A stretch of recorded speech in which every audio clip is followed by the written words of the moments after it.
कल dB live में एक चर्चा के समय मैंने लेटरल एंट्री जो सिविल सर्विसेज आईएएस में होती है उसके संदर्भ में एक स्टेटमेंट दिया था और जो एंकर हैं राजीव रंजन श्रीवास्तव डीबी लाइव के ने उन्होंने संकेत दिया, उन्होंने इंगित किया कि जो बात मैं कह रहा हूँ वो ठीक नहीं है, वो सही नहीं है, और मैंने उसी समय उस स्टेटमेंट को वापस ले लिया।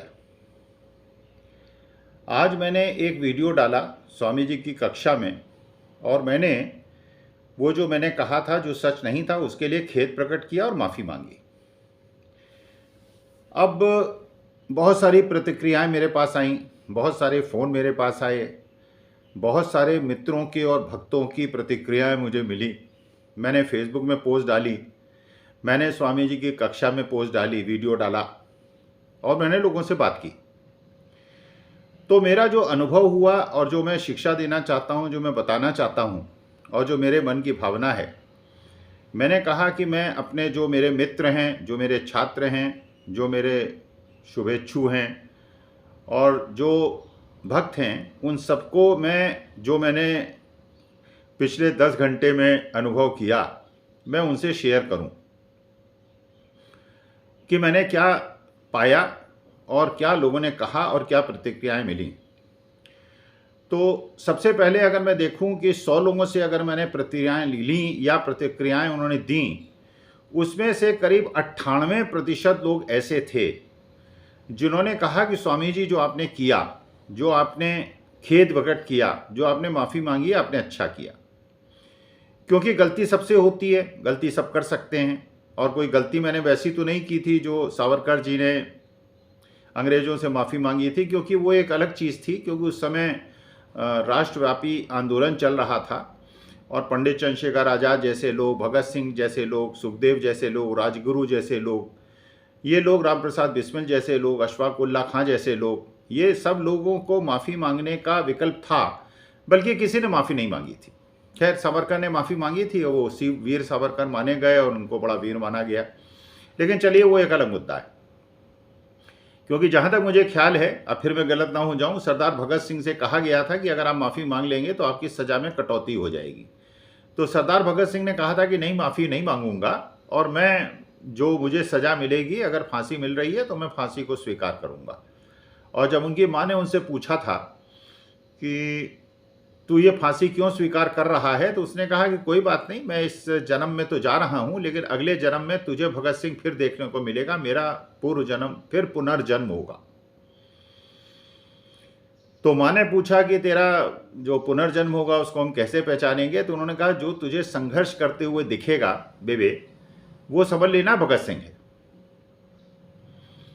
तो अंडमान में भी आप जानते हैं कि हजारों लोग पकड़े गए थे, हजारों लोगों ने यातना सही थी, बहुत कठोर यातनाएं सही थी, जैसे सावरकर ने सही थी।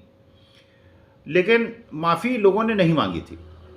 माफ़ी जो है केवल सावरकर ने मांगी थी। लेकिन चलिए ठीक है, आज के समय में उनको वीर कहा जाता है तो मुझे कोई आपत्ति नहीं, मैं कौन होता हूँ आपत्ति करने वाला, वो वीर मानते हैं तो माने। लेकिन बाकी लोगों ने माफ़ी नहीं मांगी थी। चंद्रशेखर आज़ाद का भी आपको पता होगा, क्योंकि मैं प्रयागराज का रहने वाला हूँ। चंद्रशेखर आज़ाद अंग्रेज़ों के हाथ नहीं पड़ना चाहते थे, इसलिए अपनी कनपट्टी में बंदूक लगा के उन्होंने गोली मार ली थी। मरना पसंद किया था, अंग्रेज़ों के हाथ में पड़ना पसंद नहीं किया था। और यही बहुत सारे लोगों ने किया था, राजगुरु ने किया था, सुखदेव ने किया था, अशफाक उल्लाह खां, सब लोग थे जिन्होंने अपने जीवन का जो सर्वोच्च बलिदान है वो देश के लिए दिया था। खैर, अब मैंने तो एक गलती की थी, एक जो डिबेट थी उसमें एक ऐसी बात कही थी जो सच नहीं थी और मेरे को नहीं करनी चाहिए थी, लेकिन अब हो गई थी। तो मैंने उस समय भी खेद प्रकट किया और बाद में वीडियो डाल के फेसबुक में डाल के माफ़ी मांग ली। अब जो 98% लोग थे उन्होंने तो उसकी बड़ाई की, उन्होंने कहा कि जो गलती करके माफ़ी मांगना जो है वीरता का काम है। लेकिन 2% लोग ऐसे थे जिन्होंने कहा कि आप तो अरविंद केजरीवाल जैसे माफ़ी वीर हो गए, आप तो राहुल गांधी जैसे माफ़ी वीर हो गए, आप तो माफ़ी मांगने लगे। जैसे सावरकर माफ़ी वीर थे, उनका कहना था, वैसे ही राहुल गांधी भी माफ़ी वीर हैं। उन्होंने सुप्रीम कोर्ट का रेफरेंस लेके जो कहा था राफेल में, तो उन्होंने माफ़ी मांगी थी। जबकि उन्होंने जो माफ़ी मांगी थी इस बात के लिए मांगी थी, जो उन्होंने बाहर स्टेटमेंट दिया था वो स्टेटमेंट ये दिया था कि सुप्रीम कोर्ट ने ऐसा कहा है, जबकि सुप्रीम कोर्ट ने नहीं कहा था। वो अपनी तरफ से कह रहे थे कि सुप्रीम कोर्ट का रेफरेंस मैंने ले लिया, जो गलत था वो नहीं लेना चाहिए था, इसलिए उन्होंने सुप्रीम कोर्ट से माफ़ी मांगी थी। लेकिन जो बात उन्होंने कही थी अंत में, जो मैं नहीं कहना चाहता, उस पर उन्होंने कहा था कि मैं उस पर अडिग हूँ और उसे लगा हूँ, वो बिल्कुल स्वीकार करता हूँ। इसी प्रकार से अरुण जेटली ने भी माफ़ी मांगी थी। बहुत सारे मंत्रियों ने, एमपीज एक दूसरे को कुछ कह देते हैं, फिर माफ़ी मांग लेते हैं, और इसलिए माफ़ी मांग लेते हैं कि भाई कभी कभी आप भावनाओं में बह जाते हैं, बहुत कुछ कह देते हैं, आपका मकसद, आपकी मंशा किसी को ठेस पहुंचाने की नहीं होती, लेकिन जब आप उत्तेजना में होते हैं और डिबेट में होते हैं तो कोई मुंह से निकल जाता है। लेकिन अगर आप माफ़ी मांग लेते हैं तो बात खत्म हो जाती है, और क्योंकि कोई आपकी भावना ठेस पहुंचाने की तो थी नहीं। उसी परिप्रेक्ष्य में मैंने माफ़ी मांग ली थी कि मेरी कोई भावना उस बिटिया की, जो उसने मेहनत की है, जो तपस्या की है, आईएएस में वो पूरी मेहनत करके 8 घंटे 10 घंटे पढ़ के सफल हुई है, तो उसकी जो मेहनत है उसको मैं कोई अपमानित नहीं करना चाहता। मैं उसे आशीर्वाद देता हूँ, प्रणाम करता हूँ, उसके पिता को भी प्रणाम करता हूँ, ये मैंने कहा था। खैर, अब ये 2% लोग जो हैं, मैं अब इनसे मुखातिब हो रहा हूँ और इनसे ये कह रहा हूँ, मुझसे गलती हुई, मैंने माफ़ी मांग ली। अगर ऐसा होने लगे कि लोग जो गलती करें, अगर वो माफ़ी मांगने लगें, तो देश कितना अच्छा देश हो जाएगा, भारत समाज कितना समृद्ध समाज हो जाएगा। जो सनातनी परंपराएं हमारी हैं, वो क्या पुनर्जन्म उसका नहीं होगा, पुनः स्थापित वो नहीं होंगी। माफ़ी मांगना जो है वो वीरता के लक्षण है, क्योंकि कोई वीरी आदमी माफ़ी मांग सकता है। मैं ये नहीं कह रहा हूँ कि कोई दूसरी तरह से माफ़ी जिन्होंने मांगी थी और कायरता की वजह से माफ़ी मांगी थी, कायरता का कोई प्रश्न नहीं था, क्योंकि मेरी वंशा न थी, न मैंने उनका रेफरेंस लिया था, न उनका नाम लिया था और न उनका संदर्भ था। लेकिन क्योंकि एंकर महोदय ने कहा तो मैंने स्वीकार कर लिया और माफ़ी मांग ली। लेकिन अगर मान लीजिए, मैं सच बता रहा हूँ आपको, बिल्कुल स्पष्ट रूप से बता रहा हूँ कि अगर मैंने अपनी पत्नी को छोड़ा होता, अगर मैंने अपनी पत्नी को छोड़ा होता, क्योंकि मैं हूँ सनातनी, मैं हूँ शुद्ध सनातनी, और हमारे सनातन धर्म में जो हम लोग 7 फेरे लेते हैं, वो बेसिकली अग्नि की को साक्षी मान के फेरे लेते हैं, और एक दूसरे के साथ रहने का हम लोग कसम खाते हैं। जो लोगों ने शादी की है और जिन्होंने शादी को निभाया है, वो इस बात को जानते होंगे कि जो शादी है एक बहुत पवित्र बंधन है, और ये जीवन जीवन का पवित्र बंधन है। 45 साल तो मुझे हो गए शादी, वैवाहिक पत्नी डांटती रहती है, टोकती रहती है, अड़काती रहती है, लेकिन ठीक है, उसका पत्नी धर्म है, और मैं सुनता रहता हूँ, मानता रहता हूँ, अपनी गलती मानता रहता हूँ, ये मेरा पति धर्म है। तो वो भी अपने कर्तव्यों का निर्वहन कर रही है, मैं भी अपने कर्तव्यों का निर्वहन कर रहा हूँ। लेकिन कभी हमारे दिमाग में भी नहीं आया, सोचा भी नहीं कि हम लोग अलग हो जाएं।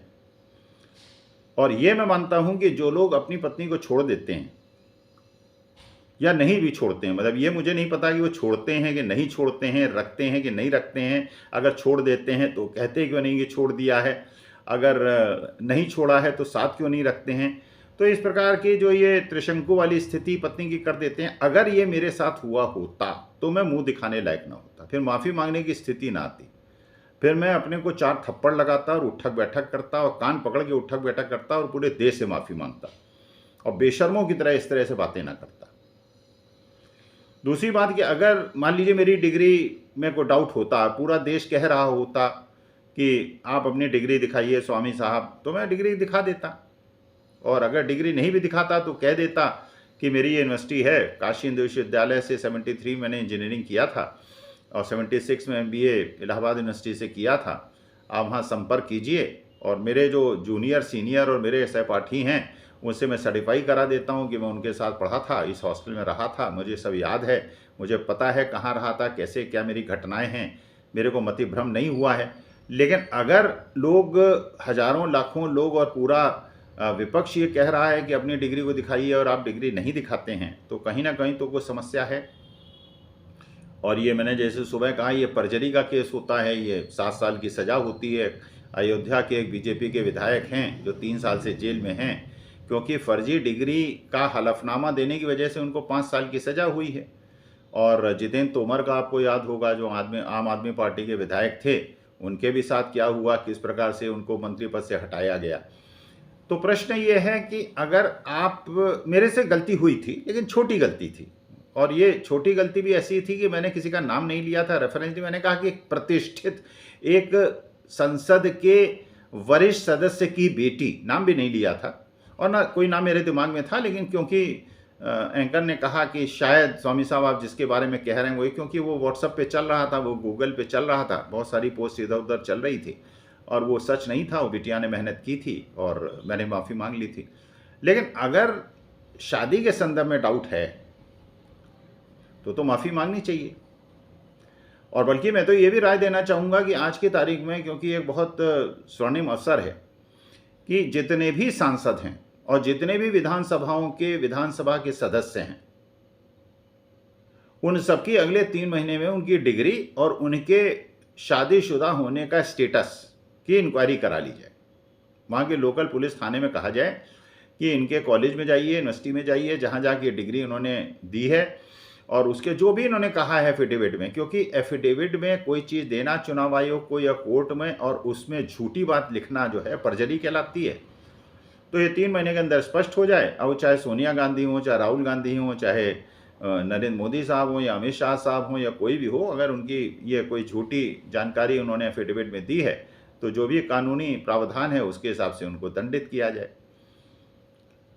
तो ये चीज़ मेरे ख्याल से बहुत आवश्यक है कि हम जनता को, देश की जनता को, जो कि नेता चुनते हैं और इस आशा में चुनते हैं कि जो उन्होंने एफिडेविट में कहा है और चुनाव आयोग ने उनके बारे में बताया है वो सच बताया होगा, क्योंकि झूठ बताने में उन्हें सजा हो सकती है, तो सच बताया होगा। लेकिन अगर उसमें कुछ चीज़ छिपाई गई है और झूठ है, मुझे नहीं लगता कि मोदी जी की डिग्री फर्जी है, मुझे लगता है कि मोदी जी की डिग्री सही होगी और उन्होंने एंटायर पॉलिटिकल साइंस में एमए किया होगा।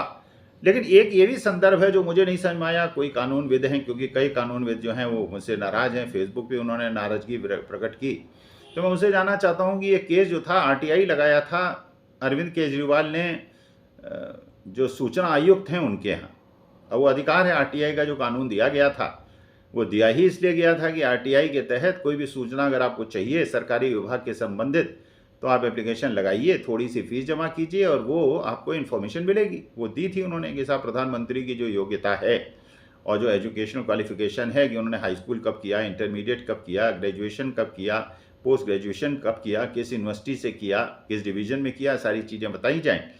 और जो सूचना आयुक्त थे उन्होंने बड़ा उपयुक्त निर्णय लिया, उन्होंने सब university, Delhi university, Gujarat university से कहा कि वो डिग्री जो है वो पेश की जाए, वो दी जाए एप्लीकेंट को। लेकिन यूनिवर्सिटीज़ ने कहा कि नहीं, हम तो ये डिग्री दिखाने के लिए बाध्य नहीं, हम नहीं दिखाएंगे। और जो वास्तविकता में गुजरात हाई कोर्ट में अपील की थी, जो पिटीशन की थी, वो पिटीशन यूनिवर्सिटी ने की थी, वो गुजरात यूनिवर्सिटी ने की थी, वो अरविंद केजरीवाल ने नहीं की थी। और किसके अगेंस्ट की थी? उन्होंने की थी चुनाव आयुक्त के निर्णय के विरुद्ध। तो बेसिकली ओरिजिनली अरविंद केजरीवाल जरूर एप्लीकेंट थे जिन्होंने आरटीआई के तहत इंफॉर्मेशन मांगी थी, लेकिन जो केस था, पिटिशनर जो था वो था गुजरात यूनिवर्सिटी और उसका रिस्पोंडेंट कौन था? उसका रिस्पोंडेंट था जो सूचना आयुक्त। तो सूचना आयुक्त और गुजरात यूनिवर्सिटी के बीच का केस था और अगर हाई कोर्ट ने यह समझा था कि ये बिना बात के लिए हाई कोर्ट का समय इसमें बेकार किया गया है और ये बिल्कुल सुनने लायक ये केस नहीं है और इसमें दंड दिया जाता है, तो अरविंद केजरीवाल को क्यों दंड दिया? क्योंकि केस तो किया था गुजरात यूनिवर्सिटी ने, तो गुजरात यूनिवर्सिटी ने समय बर्बाद किया। चुनाव जो सूचना आयुक्त थे तो उन्होंने तो समय बर्बाद नहीं किया। और कानून के प्रावधान के अनुसार जो सूचना आयुक्त होता है वो एक कॉन्स्टिट्यूशनल बॉडी होती है और कॉन्स्टिट्यूशनल बॉडी के इस अधिकार में, क्योंकि अब हम लोगों को कोई अगर सूचना प्राप्त करनी होगी किसी हुए चुने हुए प्रतिनिधि के अगेंस्ट, प्रतिनिधि के बारे में, तो हम कैसे पता चलाएंगे? हाई कोर्ट में कुछ ऐसे जजमेंट्स का भी रेफरेंस लिया गया जिसमें साधारण आदमी की क्वालिफिकेशन के बारे में, तब तो ये एक प्रश्न आता है, कानूनी तरीके से एक प्रश्न आता है कि भाई आपको क्या ज़रूरत है, आप इसमें क्या, आप कैसे कंसर्न हैं? क्योंकि साधारण आदमी जो सड़क चलता आदमी है उसकी डिग्री से दूसरे आदमी को क्या कंसर्न है। लेकिन अगर मान लीजिए मेरे को अपनी बिटिया की शादी करनी है किसी लड़के से, तो उसकी डिग्री के बारे में अगर पूछता हूं तो मेरा कंसर्न है, क्योंकि मेरी बेटी की शादी वहाँ हो रही है। अब बेटी की शादी से मेरा वोट डालना जो है वो कोई डिफरेंस तो है नहीं, बल्कि वोट डालना जो है वो तो बिटिया की शादी से भी ज़्यादा महत्वपूर्ण है। तो मैं वोट डालने से पहले ये तो जानना चाहूँगा कि जो भी वहाँ पे उम्मीदवार खड़े हुए हैं, वो उम्मीदवार जो हैं वो किस उसके हैं, उनकी अहर्ताएँ क्या हैं, उनकी क्वालिफ़िकेशन क्या है, उन्होंने क्या-क्या काम किया है, और उसके बाद ही मैं निर्णय ले पाऊँगा कि मैं किसको वोट दूँ। तो ये तो मेरा एक जनतांत्रिक, लोकतांत्रिक अधिकार है कि मैं जानूँ कि वो किसने क्या किया है और क्या झूठी सूचनाएँ दी हैं, और सारी चीज़ों का जानना मेरा अधिकार है। तो लेकिन अगर इसके बावजूद गुजरात हाई कोर्ट को, जैसे सूरत हाई कोर्ट ने पहले एक निर्णय लिया था, अब गुजरात हाई कोर्ट ने दूसरा निर्णय लिया है, अगर गुजरात हाई कोर्ट को लगता है कि दंड देना चाहिए था, तो पिटिशनर को दंड देते या रिस्पोंडेंट को दंड देते। उसमें अरविंद केजरीवाल कहाँ से बीच में आ गए? 25,000 का दंड आपने उसको दे दिया।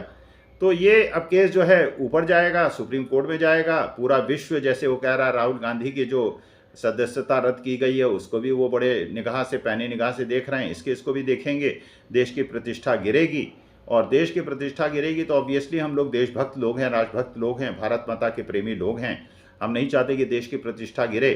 तो इसलिए हम चाहेंगे कि 3 महीने के अंदर सभी जितने संसद सदस्य हैं और विधानसभा सदस्य हैं, उनके जो भी उन्होंने अपने एफिडेविट में दिया है उसकी जानकारी प्राप्त की जाए। अगर कोई झूठ बात उसमें लिखी गई है तो कानून के तहत उन पर कार्रवाई हो। और अगर जैसे मैंने माफ़ी मांगी थी, अगर दूसरे लोग माफ़ी मांगते हैं, खैर माफ़ी मांगना, मैंने जो कहा था वो तो एक रोयल बात कही थी। मैंने कोई एफिडेविट कोर्ट में तो दिया नहीं था, मैंने कोई चुनाव आयोग में तो कोई एफिडेविट दिया नहीं था, और इसलिए मेरे पे तो कोई कानूनी कार्रवाई का प्रश्न नहीं उठता। माफ़ी मैंने मांग ली है, मुँह ज़बानी किया था, मुँह ज़बानी माफ़ी मांग ली। लेकिन आप सोचिए, अगर आपके यहाँ कोई एम्प्लॉय है जो अपनी क्वालिफ़िकेशन बता के आपके यहाँ नौकरी पाता है, और उसके बाद अगर उसकी झूठी हर्ताएँ मिलती हैं, या कोई डॉक्टर मिलता है जो कि MBBS कहता है कि वो है, बोर्ड लगा लेता है, इलाज करता है, और बाद में अगर पता चलता है कि वो MBBS नहीं था, तो आप जानते हैं उसके साथ क्या होता है। पुलिस कैसे उसको पीटती है और कैसे जेल के अंदर बंद कर देती है। तो देश की जो कानूनी प्रक्रिया है उसका सम्मान करते हुए और देश की प्रतिष्ठा का ध्यान रखते हुए एक राष्ट्रभक्त के रूप में अखिल स्वामी सभी ऐसे निवेदन करता है, चाहे वो अपोजिशन हो चाहे रूलिंग पार्टी हो। और मुझे पूरा विश्वास है कि माननीय मोदी जी ने जो अपनी वैवाहिक स्थिति है और जो अपनी क्वालिफिकेशन है उसके बारे में कोई गलत बात नहीं बोली होगी, क्योंकि वो 140 करोड़ लोगों के प्रधानमंत्री हैं, हमारे माननीय प्रधानमंत्री हैं। हम उनका सम्मान करते हैं और उनका सम्मान देश के सम्मान से जुड़ा हुआ है। इसलिए अगर उनके बारे में इस तरह की बातें होती हैं और कल प्रूव होता है कि गलत बात है और किसी प्रकार से हमारी कानून व्यवस्था ने उनका साथ दिया है गैर कानूनी काम में, तो हमारी देश की प्रतिष्ठा गिरेगी। इसलिए प्रधानमंत्री मोदी जी पर पूरा विश्वास व्यक्त करते हुए मैं ये आशा करूंगा कि निष्पक्ष 3 महीने के अंदर जांच हो और जो भी संसद सदस्य और विधानसभा सदस्यों ने गलत सूचनाएं चुनाव आयोग को दी हैं या किसी कोर्ट में दी हैं, उन्हें कठोर से कठोर कानूनी दंड मिले। और मेरा कारण ये माफ़ी मांगने का था कि मेरे एक गलत बात मुँह से निकली थी जिसके लिए मैं माफ़ी मांगी, और मैं अडिग हूँ कि मैंने जो माफ़ी मांगी वो ठीक किया, क्योंकि मैं एक टीचर हूँ, मैं एक शिक्षक हूँ और मेरी 71 साल की उम्र इस महीने हो जाएगी। और ये मेरा नैतिक कर्तव्य है कि अपनी नेक्स्ट जनरेशन जो है, जो नई पीढ़ी है, उसको मैं मैसेज दे के जाऊँ कि अगर आपके मुंह से कोई गलत बात निकलती है, अगर कोई ऐसी बात निकलती है जिससे किसी की भावना को ठेस पहुंचती है, तो क्षमा मांग लीजिए, माफ़ी मांग लीजिए, बात को आगे मत बढ़ाइए। दूसरे के जो पूजा स्थल हैं उसमें जाके कट्टे मत लहराइए, नारे मत लगाइए, दूसरे को उत्तेजित मत कीजिए, उनकी धार्मिक भावनाओं को उत्तेजित मत कीजिए और देश का नुकसान मत कीजिए। टुकड़े टुकड़े गैंग मत बनिए।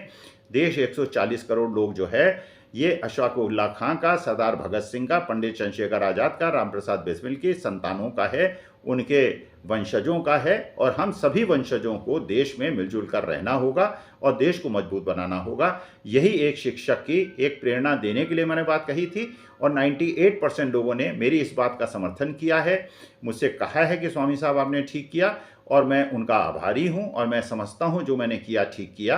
क्योंकि ये अगर किसी से गलती होती है तो माफ़ी मांग लेना ही सबसे उचित काम है। धन्यवाद। Thank you.